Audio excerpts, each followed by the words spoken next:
El país está indignado y preocupado. El crimen de una mujer que fue golpeada, torturada, abusada y abandonada en el Parque Nacional en Bogotá ha generado una ola de rechazo. De un crimen pasional a un asesinato sistémico, de una crónica roja a un enfoque de género, los medios de comunicación han tenido un rol importante al momento de manejar temas de feminicidio, pero el enfoque con el que se han tomado estas noticias no siempre ha sido el correcto.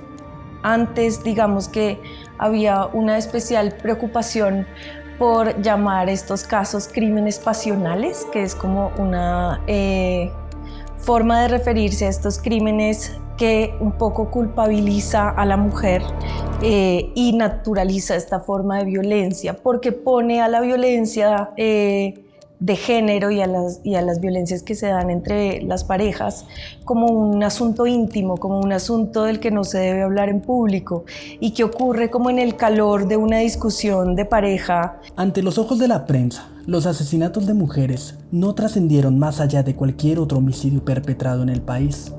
La única cosa que marcaba la diferencia era la relación de la víctima con el victimario, y así lo catalogaron como crímenes pasionales. Hay como una investigación que yo pude hacer entre el año 2013 y 2014.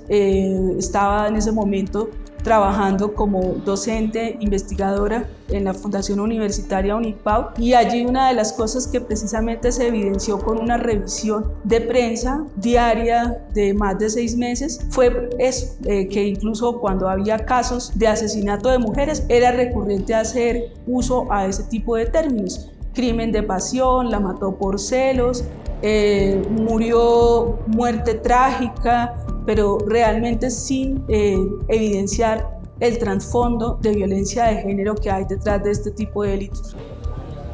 Pero también hay material probatorio, aseguró la fiscal, y fue que en el momento de la captura de este presunto agresor también se encontraron varios elementos en uno de sus maletines, y en ellos estaban varios cuadernos con cartas a nombre de Rosita, en donde le pedía perdón, le decía, pedía ayuda a Dios, y también aseguraba que era su amor eterno y su mejor amiga. Todas estas versiones se están haciendo por parte de la fiscalía contra este presunto agresor. Además, también la defensa ha dicho que no tiene un testimonio o no tiene pruebas fehacientes contra esta persona. En este momento nosotros vamos a seguir muy pendientes de lo que pueda pasar con esta persona, este presunto agresor que ha causado muchísima conmoción en Colombia.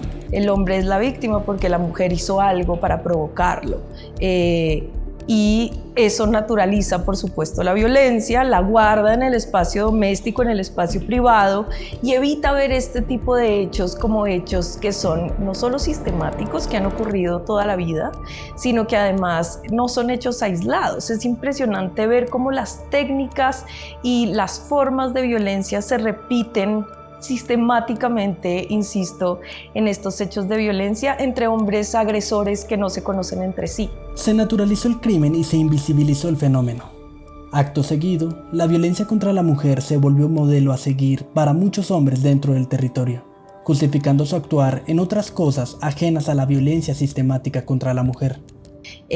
Los medios siempre usan como frases como que estaban borrachos los agresores o que los poseyó el diablo, cosas así, como que le quitan la responsabilidad al agresor y dejan como abierta la pregunta de algo habrá hecho la mujer, ¿no? Algo habrá hecho para merecer ser violentada. Hay una serie de aspectos que son muy reiterativos e infortunadamente todavía se presentan.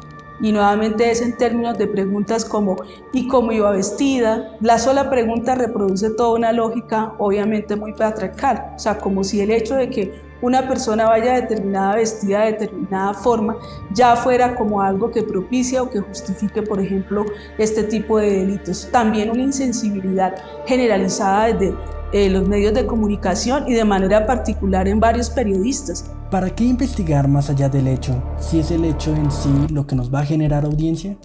¿Por qué hablar de algo que es tan común como un crimen pasional?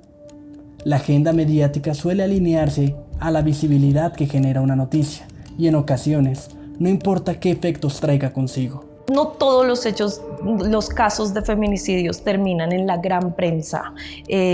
muchos los cubren como los diarios más populares, como el Cubo, por ejemplo. Y la primera versión de los hechos de quién es, de la policía, que son los primeros acudientes a los hechos.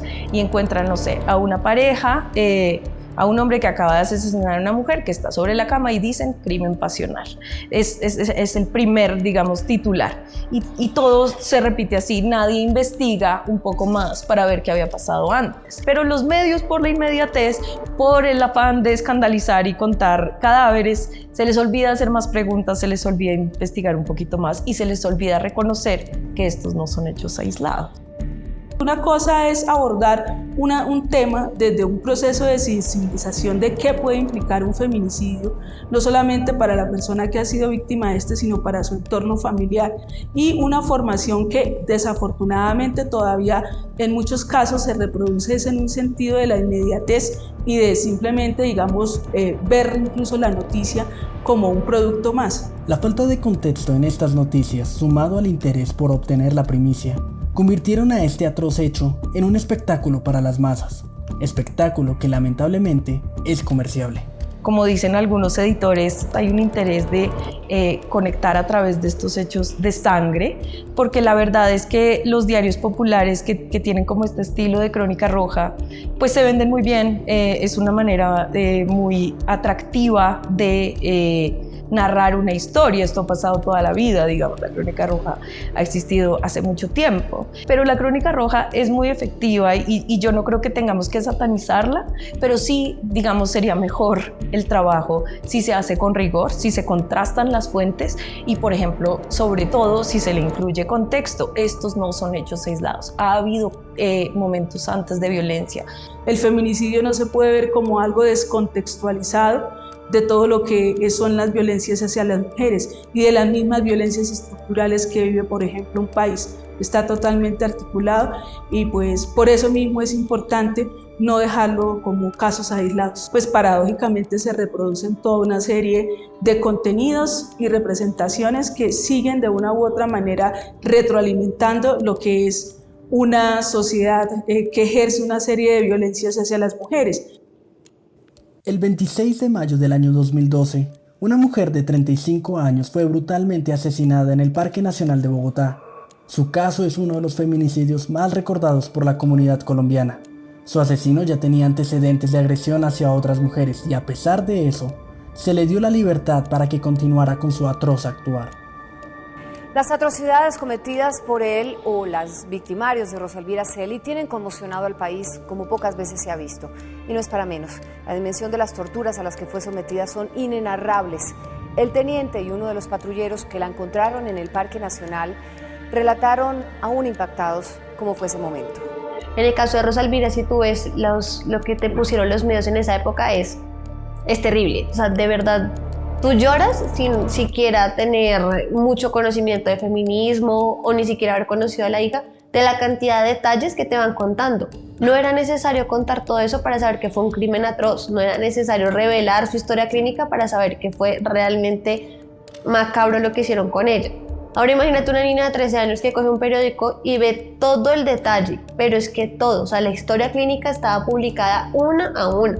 ¿Cómo entró ella al hospital? ¿Cómo sale ella? O sea, un montón de cosas que yo decía, ¿es necesario? Rosalvira Celi, al igual que muchas otras mujeres después de ella, no se libraron del desenfoque de género patrocinado por los medios de comunicación. Cada uno de los detalles sobre su muerte fue explotado por estas industrias mediáticas hasta sacar el último peso que podían de este cruel hecho. No era un acto de visibilización, por el contrario, fue uno de revictimización. Dime tú si como familiar es necesario que te cuenten todo esto. Solamente fue violada, fue asesinada, fue torturada, fin. Con esas 3 palabras tú dices como le vio pasar algo terrible, no era necesario. Y lo mismo pasó ahorita con Valentina Tres Palacios. ¿Tú crees que aportó algo en la investigación por parte de los medios haber publicado esa foto de la maleta con la cabeza de Valentina? No aportó absolutamente nada en la investigación y lo que estamos haciendo es revictimizando. No solo a Valentina, que murió de la peor manera, sino a su familia también. O sea, ¿Qué les estamos enseñando a la sociedad? Yo creo que lo primero que revictimiza es no creerle a la víctima y darle la voz principalmente al agresor, con estos argumentos de que es que estaba borracho, que es que lo poseyó un demonio, que es que estaba drogado, como todos estos atenuantes que justifican los hechos de violencia. Y lo que ignoran es que antes de que se produzca el homicidio, el feminicidio contra una persona, hay muchos otros momentos violentos en esas relaciones. No es como, todos los casos no arrancan por un hecho que termina en feminicidio. Antes hay otras cosas. Sin embargo, a pesar de todo lo que vivió, Rosa Elvira logró marcar un antes y un después en estas narrativas, y aunque aún queda mucho por aprender, se han venido transformando estos discursos para darles un mayor enfoque de género. A mí sí me parece que ha existido una evolución importante en los medios de comunicación en los últimos años. Yo diría no solamente en nombrarlo como feminicidio, sino también en dedicarle como mucho más espacio en términos de lo que es la agenda mediática al cubrimiento de los feminicidios. La cultura ha ido avanzando para demostrar que estos hechos ocurren en particular contra los cuerpos de las mujeres por el hecho de ser mujeres, y por eso es que hoy, en el ordenamiento legal colombiano ya existe el delito del feminicidio. El caso de Rosa Elvira Celi marcó, como ese hito en el que se empiezan a ver estos hechos como sistemáticos contra las mujeres. Yo creo que ese caso, además de que fue muy emblemático porque logró, a raíz de un caso tan duro, lograr tipificar la ley para que el feminicidio fuera reconocido como un delito. Ese fue el principal hito de ese terrible feminicidio. Y dos, porque las mujeres empezaron a interesarse más de la violencia contra la mujer. Y al interesarse más, se empezaron a formar mejor. Y ahí se dieron cuenta que con ese caso hicieron un montón de cosas que no se deben hacer. Y a raíz de ese caso, también logramos una pedagogía muy grande como sociedad. Me llamo Juliana Celi, estudio mercado de publicidad, soy la hija de Rosa Elvira Celi. Quiero que mi historia sea contada como una persona resiliente, que a pesar de las circunstancias de la vida hay como una meta después de algo malo, para que sigas como dándolo todo de ti. Trabajos periodísticos como los de 070 y el de Huérfanos por Feminicidios del Espectador son muestras de un periodismo responsable que le responde a la gente y nos demuestra que se puede narrar el periodismo desde otro ángulo, pero siendo responsable con lo que se muestra. Un periodismo sin desenfoque.